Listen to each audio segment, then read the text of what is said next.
महाराज जी, भक्ति में साधना मतलब मंत्र जप ध्यान द्वारा कुंडलिनी शक्ति को सभी चक्रों को सभी शरीरों को साधते हुए मूलाधार से आगे, तो महाराज जी ऐसे आत्म साक्षात्कार होता है या केवल नाम जप से ही ये स्थिति हो जाती है? जो चाहे वो सब नाम जप से प्राप्त हो सकता है, जो चाहे वो नाम जप से प्राप्त हो सकता है। पर इतना तीव्र नाम जप हो, इतना जोर का नाम जप हो कि कुंडलिनी शक्ति में जाकर के आग पैदा कर दे, गर्मी पैदा कर दे, रात दिन भजन, वो फिर उत्थान करती है और ब्रह्मरंध्र तक पहुंच जाती है। अब जो जितना पहुंचा पाए उतनी क्षमता होती है, पर वो ऐसे नहीं होती कि वो श्वास प्रश्वास की गति से होती है। अधिक से अधिक श्वास नाम जप ऊपर, प्रश्वास नाम जप नीचे जपते हुए शांत गति, अल्पाहार, प्रपंच शून्य, परम पवित्र निरंतर नाम जप। अब जो चाहे वो प्राप्त हो जाएगा। ब्रह्म ज्ञान चाहे ब्रह्म ज्ञान प्राप्त हो जाएगा, भगवत प्रेम चाहे भगवत प्रेम प्राप्त हो जाएगा, योग की सिद्धियां चाहे तो योग की। हनुमान जी में कौन सी सिद्धि नहीं है, या कई ऐसे भक्त हैं उनमें कौन सी सिद्धि नहीं, पर उस कोटि का भजन होना चाहिए ना। आकाशचारी हो जाना, बहुत रूपों में हो जाना, बहुत दूर की बात सुन लेना, बहुत दूर की बात देख लेना, चट्टान में भी प्रवेश कर जाना, ये सब सिद्धियां प्राप्त हो जाती हैं। अगर इन सिद्धियों को प्राप्त करे तो भगवान का प्रेम प्राप्त नहीं होता। इसीलिए बहुत बड़े बड़े महापुरुषों में कोई सिद्धि नहीं देखी जाती, केवल प्रेम देखा जाता है। वो प्रेम हृदय में जागृत कर लिए। कुछ ऐसे महापुरुष होते हैं जो सिद्धियों तक पहुंच पाते हैं, प्रेम तक नहीं पहुंच पाते हैं। तो सिद्धियां ब्रह्मलोक तक ले जाती हैं, भगवत धाम नहीं। भगवत धाम तो प्रेमी जन पहुंचते हैं। महाराज जी, आपने पूर्व में योग साधन ये सारे किए हैं महाराज जी। महाराज जी, कुंडलिनी जब जागृत होती है तो कैसा अनुभव? अरे आकाश पाताल एक हो जाता है। मतलब पूरे शरीर की नस नाड़ियां झंझकृत हो जाती हैं। मतलब जब उत्थान करती है तो एक एक बीता शरीर उठ जाता है आसन से। पद्मासन लगाए बैठे आसन से उठ जाता है पूरे शरीर की मतलब आपको देख के लगेगा इनको प्रेत आ गया है क्या। आग पैदा हो जाती है, आग पैदा हो जाती है। और क्या, ऐसे परमार्थ की हर स्थितियां जागृत हो जाती हैं। जब भगवान में चित्त जोड़ दे तो भगवान सर्वात्मा है, तो सब कुछ ज्ञान हो जाता है। महाराज जी, अभी इसकी प्रेम मार्ग में इसकी नहीं, ये सब समाप्त कर दी जाती है। मतलब उसका अनुभव भी वो, क्योंकि एक ही बिल्कुल बिल्कुल सब समाप्त करके बिल्कुल अबोध बालक की तरह तब भगवान से प्रेम होता है। हे नाथ, मैं किसी योग्य नहीं हूँ, ये बात आनी चाहिए। अयोग्यता आ जाती है अंदर से उसका ऐसा। हाँ, मतलब वो तो परम योग्य है, पर अयोग्यता का अनुभव होता है उसको। बिल्कुल बिल्कुल। एक बार एक संत बड़े सिद्ध योगी थे, तो एक संत अपने शिष्यों के साथ भगवत भक्त नाव में बैठ रहे थे। तो वो अपनी रुआब दिखाने के लिए खड़ाऊ पहने हुए गंगा जी में ऐसे, और जब नाव आगे बढ़ी तब वो खड़ाऊ से ऐसे चल के बोले, क्या तुम्हारी साधना है, नाव में बैठ कर जाते हो? वो कुछ नहीं बोले। गंगा पार हो गए। गंगा पार होकर केवट से कहा, कितने रुपए? उनका 2 रुपए। 2 रुपए निकाले। अब उत्तर दिया उन्होंने, कहा 2 रुपये में हमने गंगा पार किया, और तूने सारी अपनी तपस्या नष्ट कर दी। जिन गंगा जी को भगवान शंकर अपने मस्तक पर धारण करते हैं, उन पर पादुका से जल स्तंभन करके तू चला, सारी तेरी तपस्या 2 रुपये की। जो कार्य हमारा 2 रुपये में निपट गया, तेरा सारी तपस्या नष्ट हो गई। तो जो योग की सिद्धियां, उनमें अहम भी रहता है, मैं ऐसा मैं, और भगवान का दास अहम शून्य होता है। हनुमान जी को अपनी शक्ति का ज्ञान नहीं था, जामवंत जी ने कराया। का चुप साधि रहा बलवाना, पवन तनय बल पवन समाना, का चुप साधि रहा बल। तो तब उन्होंने कहा, बताओ लंका को उठाकर समुद्र में बोर दूं, क्या करूं?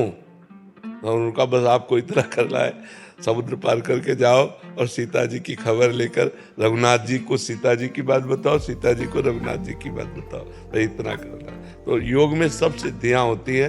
परमात्मा योग में चित्त को जोड़े तो ये नाम योग है। नाम योग से तेसाम सतत युक्तानाम भजताम प्रीतिपूर्वकम ददामि बुद्धि योगम तम येन माम उपयान्ति। भगवान कहते हैं जो निरंतर मेरा भजन करता है उसकी बुद्धि को योग मैं प्रदान करता हूँ, तो सब जागृत हो जाती जाए।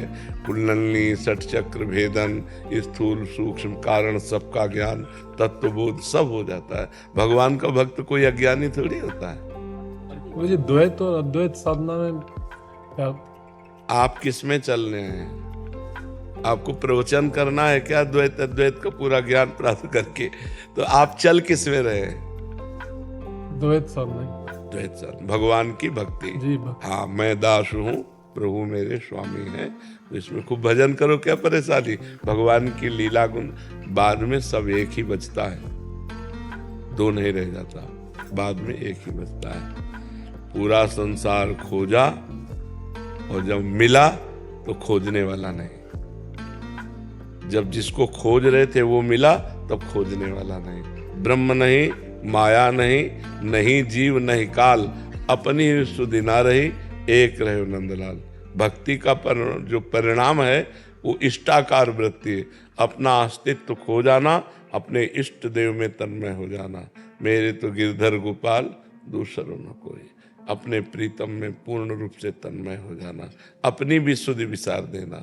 ज्ञानी सबकी सुधि विसार कर मैं में स्थित हो जाता है, भक्त मैं की सुधि विसार कर प्रभु में स्थित हो जाता है। रहता एक ही है दोनों में, एक के सिवा दूसरा कोई नहीं रहता। समझ पा रहे? अब इस कोटि की भक्ति पहले हो।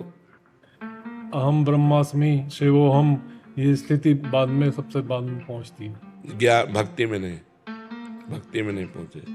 भक्ति में बताया, अभी समझ नहीं पाए। ब्रह्म नहीं, माया नहीं, जीव नहीं, नहीं काल, अपनी ही सुधि ना रही, एक रहे नंदलाल। कान भय प्राण में, प्राण भय कान में, ही में न जान परे कान है कि प्राण। यहाँ भी भगवान, बाहर भी भगवान, मन भी भगवान, बुद्धि भी भगवान, चित्त भी भगवान, अहम भी भगवान। वहाँ मैं ब्रह्म की सत्ता नहीं, मैं ब्रह्म की सत्ता ज्ञान में आती है। और भक्त का मैं का विस्मरण होकर के केवल कृष्ण में, केवल राम में। समझ रहे? जड़ चेतन जग जीव जत सकल राम में जान। गोस्वामी तुलसीदास जी कह रहे हैं, यहाँ राम, सामने राम, चराचर जगत में राम। ऐसा भक्त को अनुभव होता है। ज्ञानी को चराचर जगत ब्रह्म स्वरूप मेरा ही स्वरूप है और मैं ब्रह्म हूँ, स्वयं ब्रह्म मैं हूँ, ऐसा अनुभव होता है ज्ञानी। वो भी सत्य मार्ग है, अलग अलग मार्ग से वहाँ भगवान का अनुभव होता है। अनिल जी हिसार से। राधे राधे महाराज। राधे राधे महाराज जी, आपके चरणों में कोटि कोटि प्रणाम। महाराज जी, आपने बताया कि एक गुरु अपने शिष्य का दुख दर्द या कोई भी रोग बीमारी का हरण करके उसे बिना बताए, बिना पता चले उसके ऊपर, लेकिन ऐसे शिष्य का, सब शिष्यों का नहीं। जो शिष्य भगवत प्राप्ति के लिए तन्मय है और उसकी भगवत प्राप्ति में वो प्रारब्ध बाधा देने जा रहा है, अब वो समर्थ गुरु उसकी प्रारब्ध को या तो नष्ट कर देगा या अपने शरीर में ले लेगा, क्योंकि वो भगवत प्राप्ति करने जाए। ऐसे विषयी पुरुषों के नहीं कि कंठी बंधवाली नाम मात्र के शिष्य बने और विषयों का सेवन कर रहे हैं, ऐसों का नहीं। जो भगवत प्राप्ति का लक्ष्य, हाँ, ऐसे शिष्यों का जो भगवत प्राप्ति का प्रयत्न पूर्ण कर रहे हैं, अब प्रारब्ध आकर बाधा डालना चाहता है तो फिर उसको अपहरण कर लेते हैं और उसको भगवत प्राप्ति में पहुंचा देते हैं। मर्जी, क्या ऐसे ही हम निरंतर नाम जप भजन करें तो क्या नाम जप के बल से हम अपने भजन को गुरु को समर्पित करके उनकी पीड़ा और रोग को अपने ऊपर ले सकते हैं? नहीं, क्योंकि गुरु समर्थ है और तुम समर्थ नहीं हो। समझ रहे हो? तुम गिर जाओगे, तुम नाम जप छोड़ दोगे। महाराज, इतनी शक्ति क्या हमारे अंदर भी आ सकती है नाम जप करें तो? बचपन से लगते तो लग आ जा सकते थे। मन को उपांशु जप से मानसिक में, उपांशु जप अधिक से अधिक करते रहो, स्वाभाविक मानसिक पहुंच जाता है। जब हम वाचिक बहुत समय तक करते हैं तो उपांशु में आ जाता है। और उपांशु का मतलब ये है कि हम जप कर रहे हैं, ऐसा नहीं होता। वो रफ्तार बन जाती है, जबान का अभ्यास बन जाता है। और जब जबान का अभ्यास बन जाता है तब परम शांत मन पकड़ लेता है। और मन पकड़ लिया तो फिर बस ऐसे होता है। मन में महाराज जी हर टाइम नाम का ध्यान रहे। हाँ हाँ, लेकिन लिखे नहीं, आगे लिखा नहीं। कोई बात नहीं, कोई बात नहीं। हाँ, कोई बात नहीं है। वो लिखना तो एक और ध्यान पूर्वक हो गया। निष्काम, सतत, प्रीतिपूर्वक किया हुआ जप बहुत जल्दी भगवत प्राप्ति करा देता है। निष्काम सतत प्रीतिपूर्वक किया हुआ जब बहुत जल्दी भगवत प्राप्ति करा देता है, उसे ही पातंजलि जी संस्कृत में कह रहे हैं, सातु दीर्घकाल निरंतर सत्कार सेवितो दृढ़ भूमि। जो निरंतर दीर्घकाल तक आदर सहित नाम जप करता है उस दृढ़ भूमि अर्थात वो भगवत स्वरूप हो जाता है, उसका अभ्यास दृढ़ हो जाता है, स्वतः भजन होने लगता है। Brigadier RM Sharma ji. राधे राधे। राधे राधे महाराज जी। आदरणीय महाराज जी, आपके चरणों में कोटि कोटि प्रणाम। महाराज जी, आपके प्रवचन से बहुत लोगों की जिम्मेदारियां प्रभावित हो रही हैं, उससे समाज का भला होता है। महाराज जी, मैं आर्मी में हूं और मैं ये जानना चाहता हूं कि मेरी पोस्टिंग का मथुरा में होना और वृंदावन से जुड़ना भी एक मेरा सुयोग्य था, या इसके अलावा मेरी ट्रांसफरेबल जॉब है, यहाँ से परिवर्तित होकर कहीं अन्य जाना पड़ता है। तो महाराज जी, हम वृंदावन आपसे कैसे जुड़े रह सकते हैं? मोबाइल से जुड़े रह सकते हैं, चित्त से जुड़े रह सकते हैं, क्योंकि आपकी सर्विस ऐसी कभी भी कहीं भी ट्रांसफर हो सकता है। तो मोबाइल से सत्संग सुन सकते हैं और चित्त से उसका आचरण, चित्त से चिंतन करते हुए उसका आचरण, तो लाखों कोस दूर होते हुए भी आप हमारे नज़दीक बने रहेंगे। और हमारी बात ना मानी जाए, हमारी बात का आदर ना किया जाए, तो हमारे समीप रहते हुए भी लाखों कोस दूर है, और लाखों कोस दूर रहता हुआ भी हमारी बात का आदर करे, हमारी बात के अनुसार चले, भगवान का चिंतन करे, तो नज़दीक ही माना जाएगा। जिसका चित्त जहाँ होता है वहाँ उसकी उपस्थिति मानी जाती है। शास्त्र के अनुसार शरीर की उपस्थिति उपस्थिति नहीं है, चित्त की उपस्थिति उपस्थिति है। शरीर कहीं दूर देश में है और चित्त जहाँ उपस्थित है वहीं माना है। जैसे आपका शरीर वृंदावन में और चित्त कलकत्ता में, तो आपकी उपस्थिति कलकत्ता में शास्त्र के अनुसार मानी जाएगी। व्यवहार में तो यही कि आप वृंदावन वास करते हैं, और आपका शरीर कलकत्ता में और चित्त वृंदावन में, तो आपकी उपस्थिति वृंदावन में मानी जाएगी। चित्त की उपस्थिति को ही वास्तविक उपस्थिति माना गया है। शरीर तो जड़ वस्तु है, अगर ये कहीं दूसरी जगह तैनात है तो मन आपका वृंदावन में, मथुरा में, मन आपका ठाकुर जी में, मन आपका संत समागम में, तो आप नजदीक ही माने जाओगे। खुशी त्यागी जी, सोनीपत से। श्री हरिवंश महाराज जी, आपके चरणों में कोटि कोटि प्रणाम। महाराज जी, भागवती की अनुभूति केवल कुछ क्षण के लिए ही महसूस क्यों होती है? वो अनुभूति ही नहीं जो कुछ समय के लिए होती हो। किसका प्रश्न है? नहीं, वो अनुभूति नहीं है। अनुभूति वो होती है भागवती, एक बार अनुभूति हुई वो उसी में तन्मय हो गया, दोबारा थोड़ी इसकी अनुभूति होती। घूमत रहे, अब वो रूप थोड़ी हट जाएगा। एक बार दर्शन किया, वो वर्तमान में हर समय बने रहते हैं, नेत्रों के सामने हर समय हृदय में छाए रहते हैं। भागवती की अनुभूति ऐसी थोड़ी कभी हुई थी, नहीं, ऐसा नहीं। अभी अनुभूति हुई ही नहीं। जब अनुभूति होगी तो ब्रह्मानुभूति, भगवदानुभूति, ये ऐसी थोड़ी अनुभूति है कि परसों हुई थी। वैसे एक बार हो गई तो खत्म खेल। तुम्हारा मन, बुद्धि, चित्त, हम सब उसका गुलाम हो जाएगा, उस आनंद का दूसरा कोई अस्तित्व नहीं रहेगा। जैसे पारस के स्पर्श से निकृष्ट लोहा स्वर्ण हो जाता है, ऐसे भगवत अनुभूति से प्राकृतिक मन, बुद्धि, चित्त, ये सब ब्रह्माकार हो जाते हैं, भगवदाकार हो जाते हैं। फिर अनुभूति का मतलब क्या कि वो छोटी छोटी अनुभूतियाँ होती रहे। ये अनुभूतियाँ ऐसे ही गुणों के अनुसार होती हैं।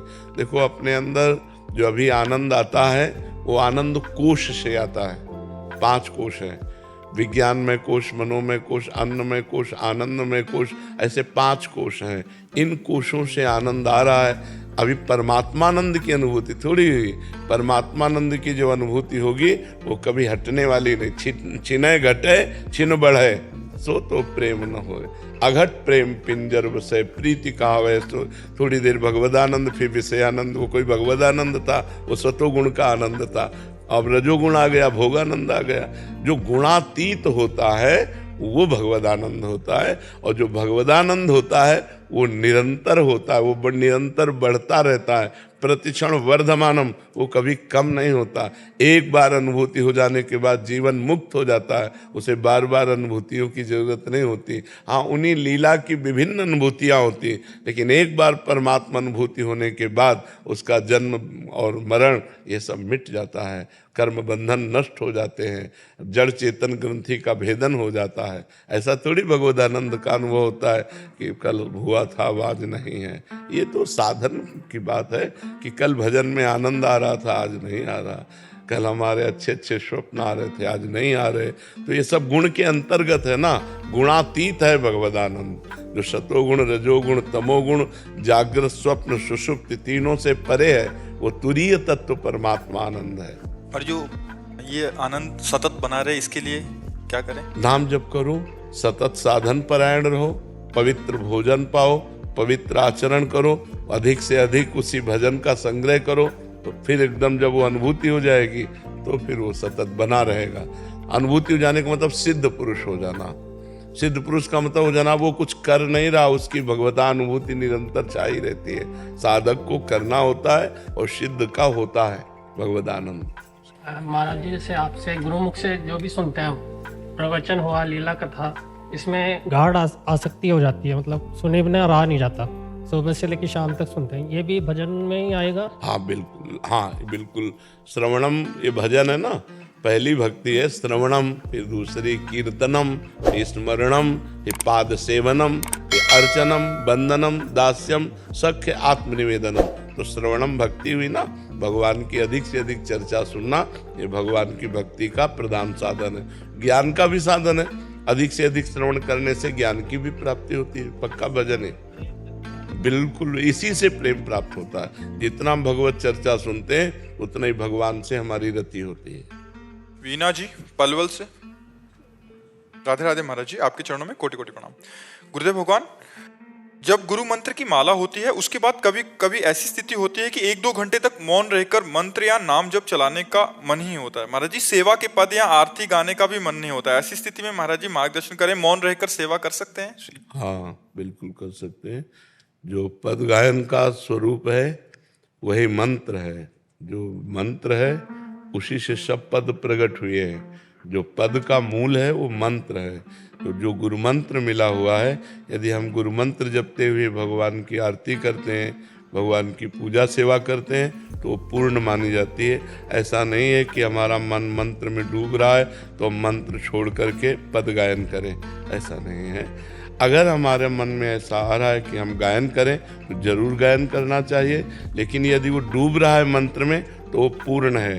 मंत्र ही जैसे राम नाम ही समस्त रामचरितमानस है, पूरा भगवान का पावन चरित्र भगवान के नाम में छुपा हुआ है। जैसे प्रणों में चारों वेद छुपे हुए हैं, ऐसे ही गुरु मंत्र में इष्ट का पूरा विलास छुपा हुआ है। यदि हम गुरु मंत्र का जाप करते हुए आरती कर रहे हैं, भोग लगा रहे हैं, स्नान करवा रहे हैं, तो हम अगर पद नहीं गा रहे हैं तो भी हमारी सेवा पूर्ण मानी जाएगी।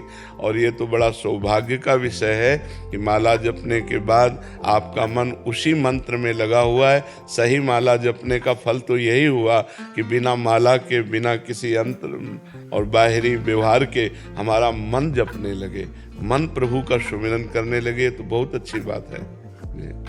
भाग्यश्री जी जोधपुर, श्री हरिवंश महाराज जी। महाराज जी, हम हर कार्य को प्रभु को समर्पित करते हुए नाम जप करते हैं। हमें मुक्ति या दर्शन की चाहना नहीं है, परंतु हम ऐसा क्या करें जिससे हम अपने प्रभु के प्रेम विरह को इतना बढ़ा दें कि हर समय आंखों से अश्रु बहते रहें? बस यही करते रहो। जो तदर्पिता अखिलाचारिता तद स्मरणेन परम व्याकुल थे। अपने हर आचरण प्रभु के अनुकूल करके प्रभु को अर्पित कर दे। तदर्पिता, तद माने भगवान, तद माने इष्ट देव। इष्ट देव के अनुकूल आचरण होने चाहिए। प्रतिकूलस्य विसर्जनम, जो भगवान के प्रतिकूल अर्थात जिसमें शास्त्र आज्ञा करता है कि करो वो भगवान के अनुकूल है, और जिसे शास्त्र कहता ना करो वो भगवान के प्रतिकूल है। तो शास्त्र निषिद्ध आचरण ना करे, शास्त्र विधान से आचरण करता हुआ उन कर्मों को भगवान को समर्पित करके हर समय जो नाम जप करता रहता है वो जो चाहे प्राप्त हो जाएगा। यही करते रहो निष्काम भाव से, तो अपने आप प्रेम प्रकट हो जाएगा। और जब प्रेम प्रकट हो जाएगा तो गदगद सुर नैना सजल दंपति रस रहे भीन, ईगत वृंदा विपिन में फिरे प्रेम तनलीन। नेत्रों में आंसू हैं, हृदय में प्रभु का ध्यान है, प्रतिपल रोमांच होते हुए पुलकित स्मरण है। इससे बढ़िया जीवन और क्या हो सकता है? परम पवित्र जीवन।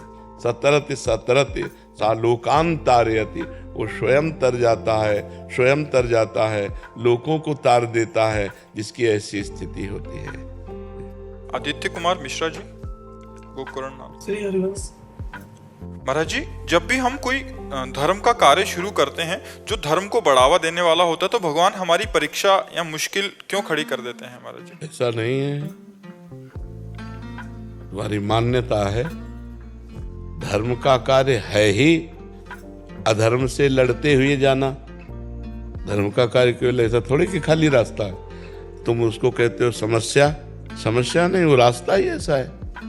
धर्म के रास्ते पे जब चला जाता है तो अधर्म के रोड़े पड़े होते हैं, उनको हटाते हुए जाना पड़ेगा, वही मुश्किलें हैं। तो इसीलिए लोग अधर्म का मार्ग सहज में चल रहे हैं। धर्म का मार्ग ऐसे है, अधर्म का मार्ग ऐसे है। नीचे उतरने में कोई परेशानी नहीं, ऊपर चढ़ने में परेशानी है। तो धर्मात्मा तो वही जो परेशानियों को रौंदता हुआ बढ़ जाए।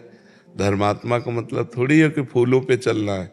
धर्म तो कठोरता पूर्वक अपने को, चाहे दुख मिले, सुख मिले, निंदा मिले, अपमान मिले, स्तुति मिले, जैसी भी परिस्थिति हो, मैं धर्म से नहीं डूब। देखो, धर्म का पालन करने के लिए महाराज युधिष्ठिर को 12 वर्ष का वनवास, 1 वर्ष का अज्ञातवास, कितना कष्ट सहना पड़ा, क्योंकि धर्म का मार्ग है ही अधर्म से लड़ते हुए जाना।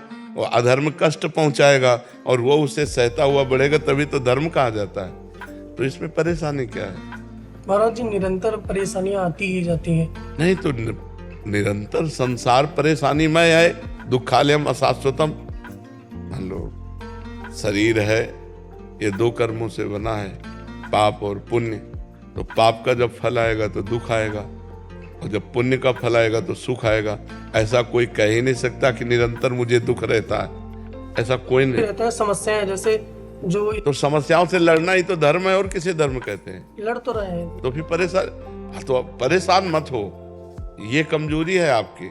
आपके अंदर उत्साह आना चाहिए। नहीं, हार तो नहीं मानता। ना हार मानना है और ना निराश होना है। निराश भी नहीं होना, उसके विषय में संशय भी नहीं करना। देखो, अगर धर्म का मार्ग सहज होता तो सब लोग चल देते ना। जो भगवान का मार्ग है, जो धर्म का मार्ग है, वो सहज नहीं है। अधर्म का त्याग करने पर ही हम धर्म से चल सकते हैं, और सहज में हमारी प्रवृत्तियां अधर्म में लगी रही हैं। इसलिए जब जब हम धर्म की तरफ कदम उठाते हैं तो एक कठिनाई, एक परेशानी, एक समस्या, किसी का सपोर्ट ना मिलना, जिसको सपोर्ट दो वो भी आपका विरोध करे, ऐसा मार्ग है ये। इसीलिए लोग हार जाते हैं कि यार कम से कम हम आपका हित कर रहे हैं, आपका मंगल कर रहे हैं, तो आप हमारा बुरा तो न करो। थैंक यू न बोलो तो बुरा भी तो न करो। लेकिन ऐसा नहीं, वो बुरा करेगा और फिर आपको धर्म में चलना, तभी तो धर्मात्मा हो। तभी तो कहा जाता है वाह कि आपने उसको उठाया और वो उठकर आपको गिराने की चेष्टा कर रहा है, फिर भी आप उसका बुरा नहीं कर रहे और संभल कर चल रहे, तभी आप धर्मात्मा कहे जाएंगे। इसलिए धैर्य पूर्वक चलो, और ये धैर्य है भगवान नाम। जितना नाम जप करोगे उतने आप धर्मात्मा पुरुष बनोगे। महात्मा धर्मात्मा वही होता है जो भगवान से जुड़ा रहता है। जो भगवान से नहीं जुड़ेगा वो धर्म में नहीं चल पाएगा, वो भगवत मार्ग में नहीं चल पाएगा, क्योंकि इसमें बहुत बड़ी हिम्मत चाहिए ना, बहुत सहनशीलता चाहिए। ये कोई हंसी खेल का मार्ग तो है नहीं। पक्का समझो, धर्म का मार्ग ऐसा है कि एक आदमी गिर रहा है, आप उठा रहे हो, और वो उठ के खड़ा होकर आपको ही पीटेगा, और आपको चुपचाप सह करके उसको पीटना नहीं है। पक्का विश्वास रखना मेरी गलती नहीं है, मैंने इस गिरे हुए को उठाया है, अभी अपने स्वभाववश मुझे पीट रहा है, इसलिए इसको भी नहीं पीटना है और मुझे निकल जाना है। ये बहुत बड़ी बात है, ये बहुत बड़ी बात। तभी तो उसकी जय बोली जाती है, ऐसे थोड़ी जय बोली, धर्मात्माओं की जय बोली जाती है। समझ पा रहे ना आप जी? निकू शर्मा जी, गोवर्धन। महाराज जी, आपके चरणों में कोटि कोटि प्रणाम।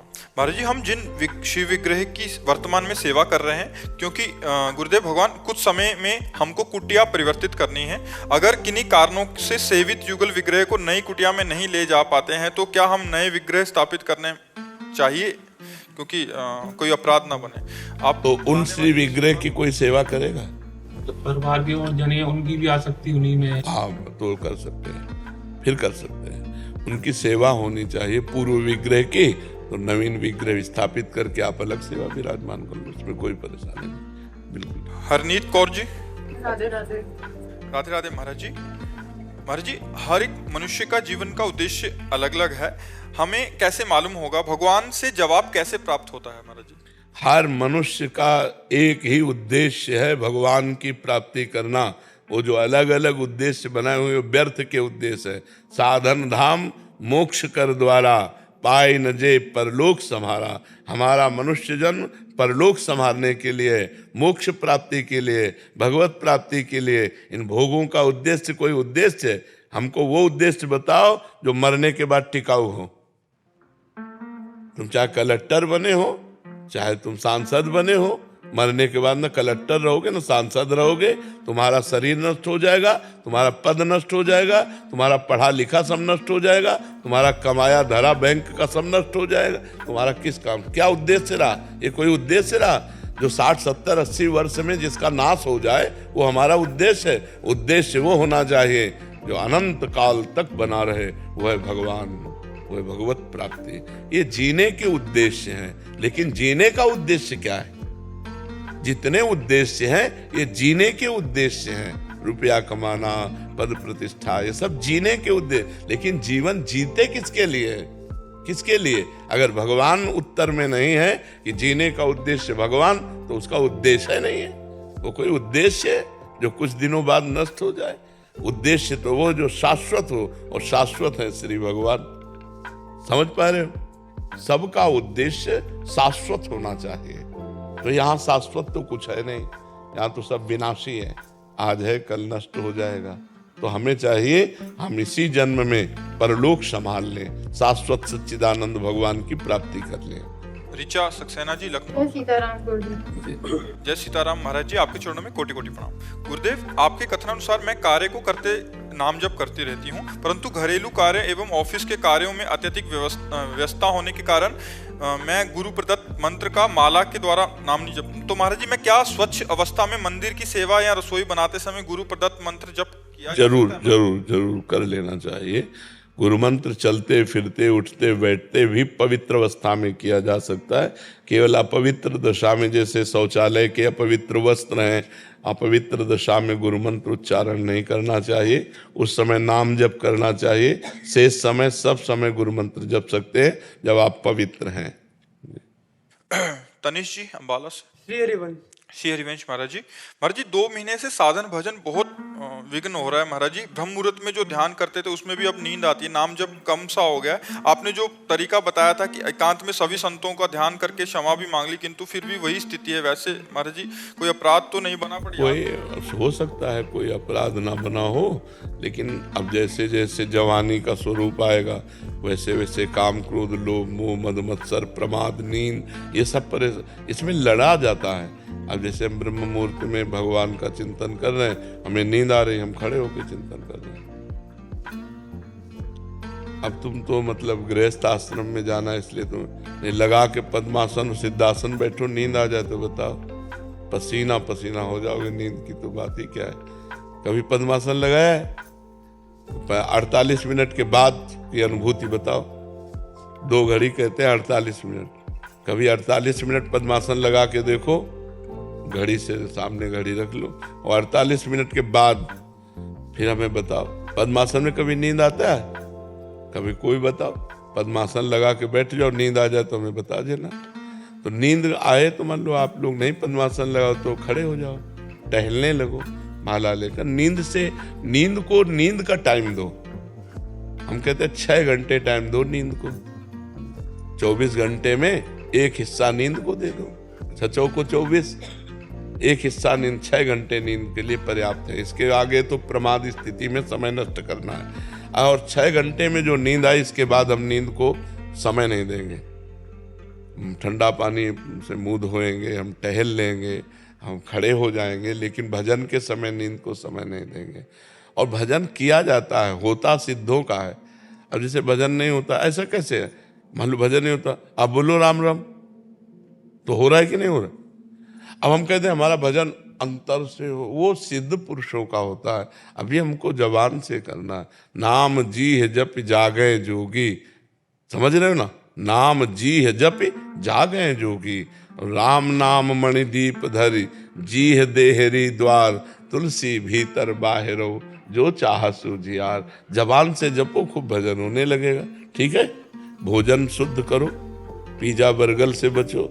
ये जो बाजारू भोजन है, ये बाजारू भोजन स्वास्थ्य के लिए हानिकारक है और बुद्धि को पतित करने वाला है, नहीं खाना चाहिए। क्योंकि जैसे बढ़िया गरम गरम कचौड़ी निकल रही चटनी के साथ अच्छी लगेगी, पर उसका तेल कब का है, कैसा है, कौन सा तेल है, कौन सा घी है, कैसा।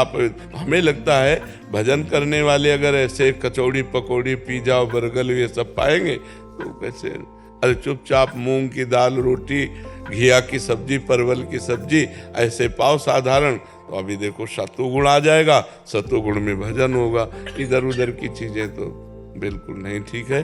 और आजकल बच्चे ज्यादा यही पसंद करते हैं, मतलब नूडल और वो चाउमीन, क्या कहना, मानो परम पद मिल गया। तो ये चीजें, अच्छा हम देहात में पैदा हुए तो जिंदगी में इनके नाम ही नहीं सुना था। रोटी दाल सब्जी, मीठा में जैसे पेड़ा है, गुलाब जामुन है।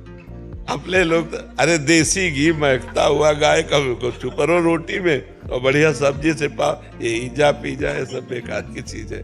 तो खान पान भी सुधारो, तभी भजन में रुचि होगी। ठीक है, अभी हम यहाँ 2 साल करके जा रहे हैं अभी पोस्टिंग दिल्ली, तो बहुत अच्छा रहा आपके मार्गदर्शन से। जो भी अभी 50% फॉलो करते हैं, 100% कर देंगे जैसे और आपकी सबसे बड़ी जो राष्ट्र सेवा है ना, ये भी महान भक्ति है। अधिक से अधिक हमारे जो राष्ट्र की सुरक्षा व्यवस्था में आपका योगदान है, ये भगवान की ही सेवा है। जो बने हो नाम सुमिरन करो, जैसी भी परिस्थिति में रहे, पर राष्ट्र के लिए जो प्राण बलिदान करने की भावना है ना, ये बहुत बड़ी सेवा है भगवान की। ये हमारे जवान इस बात को जाने कि वो अपने को ये न समझे कि हम एक ड्यूटी कर रहे हैं मात्र, नहीं, आपका एक बहुत बड़ा योगदान राष्ट्र, और राष्ट्र भगवान का स्वरूप है। जब राष्ट्र की बात आती है तो भगवान ने अर्जुन को संन्यास लेने से रोक दिया और राष्ट्र सुरक्षा के लिए युद्ध का आदेश किया। तो आप हर समय उसी राष्ट्र सेवा में हैं, तो आपकी प्रधान भक्ति तो राष्ट्र सेवा है। और राष्ट्र सेवा के साथ साथ ये जो आध्यात्मिक जीवन है, ये राष्ट्र सेवा से निवृत्त होने पर भी आपको परम आनंद प्रदान करेगा। और इस शरीर से निवृत्त होने पर भी ये आपकी आध्यात्मिक उन्नति जो है आगे जा करके या भगवत प्राप्ति करा देगी, या बहुत एक जन्म और होगा, क्योंकि इस जन्म स्टॉक होता चला जा रहा है। इसलिए खूब प्रसन्न मन से रहो, ये बहुत बड़ा कार्य आपका है। हम भारत के सैनिकों को प्रणाम करते हैं और उनको सम्मान करते हैं। जहाँ हमें भारतीय वर्दी, तो उसका सम्मान कर, क्योंकि वो एक संत की तरह अपने परिवार से दूर रह करके अपने बच्चों, मान लो छुट्टी में आया है, अब छोटा सा बच्चा उसका अंगुली पकड़ के कह रहा पापा आप कब आओगे। उस स्थिति से निपटना कितना कठिन होता है जब वो प्यार की स्थिति होती है। अब वो लौट के आएगा कि नहीं आएगा ये वादा नहीं कर सकता, क्योंकि राष्ट्र के लिए प्राण समर्पित है। तो इसलिए विशेष आदर करते हैं। आप विशेष गौरव का विषय हो। हाँ, खूब आनंद पूर्वक रहो, स्वस्थ रहो और प्रसन्न रहो। अखिलेंद्र कृष्ण जी दिल्ली से। राधे राधे श्री हरिवंश। श्री हरिवंश महाराज जी। महाराज जी आपके चरणों में कोटि कोटि प्रणाम। महाराज जी मैं DRDO में वैज्ञानिक के पद पर कार्यरत हूँ और राधा रानी की कृपा बहुत है मुझ पे। महाराज जी काम क्रोध लोभ मोह मद और मत्सर ये सभी भगवत प्राप्ति में मनुष्य के लिए सबसे बड़े शत्रु हैं। महाराज जी मैं कोशिश करता हूँ इन सभी का प्रभाव मुझ पर ना पड़े, लेकिन कुछ दिन तक इनका प्रभाव नहीं पड़ता, पर ये सभी अपना प्रभाव अवश्य दिखाते रहते हैं। देखो गलत कार्य भी हो इनका प्रभाव कहाँ पड़ता है, आप पे तो कभी पड़ता ही नहीं, आप पे कभी नहीं पड़ सकता। आपका जो स्वरूप है आत्म स्वरूप, वो निर्विकार है, उसमें पढ़ ही नहीं सकता, ये प्रवेश ही नहीं कर सकते। इनका प्रवेश होता अंतःकरण में, मन बुद्धि चित्त और अहम। अहम जिससे आप अपने को भूलकर पुरुष माने हुए हैं, अहम जिसमें आपको देहाभिमान है, मैं पुरुष हूं। तो इस मैं में सारे विकार रहते हैं। मैं शरीर हूं तो भोगों की तरफ नाना प्रकार, और भोग चाहिए तो अर्थ चाहिए, और अर्थ लोलुप काम लोलुप वृत्ति हम अपने ऊपर आरोप कर लिए यद्यपि मेरे ऊपर नहीं है, अंतःकरण पर है, पर अंतःकरण में इतनी प्रियता है कि हम अंतःकरण की हर बात को मैं में मानते हैं। जैसे मन नेत्र के साथ रूप देखना चाहता है, तो हम क्या कहते हैं, मुझे रूप देखना है, गड़बड़ हो गया। जबकि मन नेत्रेंद्रिय के साथ, मन ज्ञानेंद्रिय नेत्रेंद्रिय उसके साथ मिलकर, और हम उसके साक्षी हैं, हम रोकना चाहें उसे रोक ले, पर रोकने की बात ही नहीं आती, हमें लगता है मैं ही देखना चाहता हूं, तो बस इसलिए चला जाता हूं। जब तक देहाभिमान गलित नहीं होगा तब तक इन विकारों का प्रभाव आता रहेगा।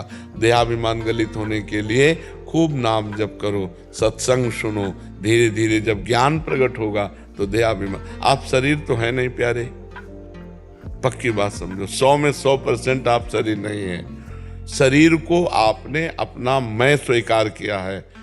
थोड़ा ज्ञान होने पर लगता है शरीर मेरा, जब शुद्ध ज्ञान होता है तो बिल्कुल ही ऐसे है जैसे आप गाड़ी पे बैठे हैं, आप अलग हैं, गाड़ी अलग है, आप अलग हैं, गाड़ी अलग है।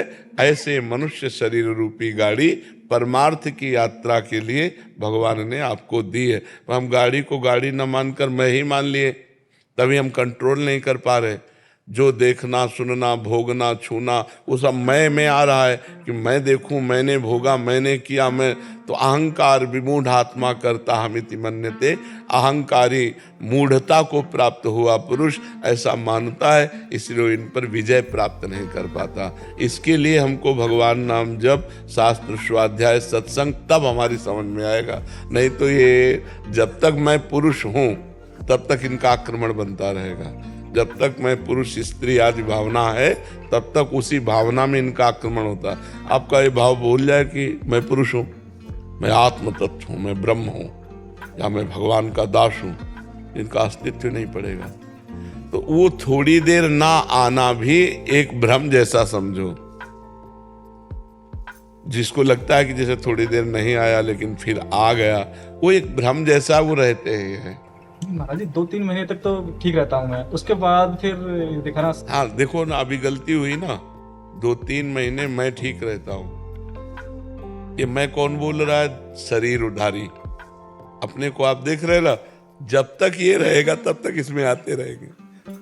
जब ये हो जाएगा मेरे में तो कभी न था, न है, न रहेगा, ये अंतःकरण में आता। अब चूंकि ये ज्ञान का विषय है ना, अब काम क्रोध पर विजय प्राप्त करना कोई छोटी मोटी बात है। जहां से विज्ञान समाप्त होता है वहां से अध्यात्म शुरू होता है। जो भौतिक विज्ञान है, जहां ये समाप्त होता है वहां से अध्यात्म शुरू होता है। ये अंदर का विषय है। आज तक विज्ञान में कोई ऐसे यंत्र नहीं बन पाया जिसने मन को पकड़ा हो। अध्यात्म में शुरुआत इसी से होती है, शुरुआत होती है। आज तक कोई यंत्र नहीं बना जो हमारी बुद्धि को दिखा दे, देखो ये बुद्धि चल रही। अल्ट्रासाउंड, सिटी स्कैन, कुछ भी आज तक है कोई यंत्र?